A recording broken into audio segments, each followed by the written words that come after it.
So tell us first, how excited are you to be here, and what does it mean to have your film screened at the New York Film Festival?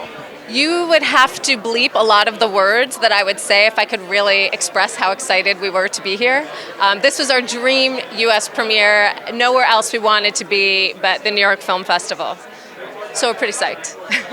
Yeah, I mean, it's a classic New York story that we're telling, classic New York character. So I think we kind of knew that the audience we would find here would be the best possible audience, and I mean, such a great festival that for any filmmaker it's a dream anyway. But for this film in particular, I think. It's such a great idea. Who came up with the concept? Oh, let's do a documentary on Dog Day Afternoon. Whose idea was that? Well, it was both of ours. We actually were watching Dog Day Afternoon together one night, and we miscalculated and thought John Wadowitz, the real-life bank robber, was getting out of prison soon.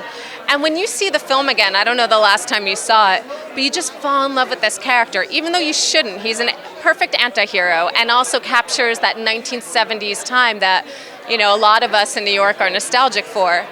So we were really curious about him. It turned out he'd gotten out of prison in the late 70s, but we found his mother in Brooklyn, and she was a firecracker herself, and he called us in the middle of the night, and we were on the phone with him for, 4 hours, 5 hours, met him a little while later. He was even more outrageous than what you see in Dog Day Afternoon, and we just thought this is somebody who has to be on the big screen. And how easy was it to get him to participate in the project?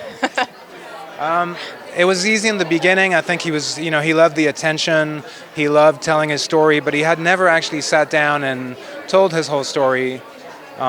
He never actually met with Al Pacino when they did the film. So he was kind of like, he loved his own story, but he had never told it. And the beginning was easy, and then it got a little tricky because it took years basically to get beyond the just I'm the bank robber, I did this, I did that. To go deeper, we had to get to know him a lot. We had to get to know his mother, and that all happened. Did you have access to Al Pacino by any chance? We actually had Al Pacino, Sidney Lumet, Frank Pearson on the list of people that we would interview for this film. But as we got so immersed in the real bank robber, John's story, it sort of all fell away because, it was all encompassing.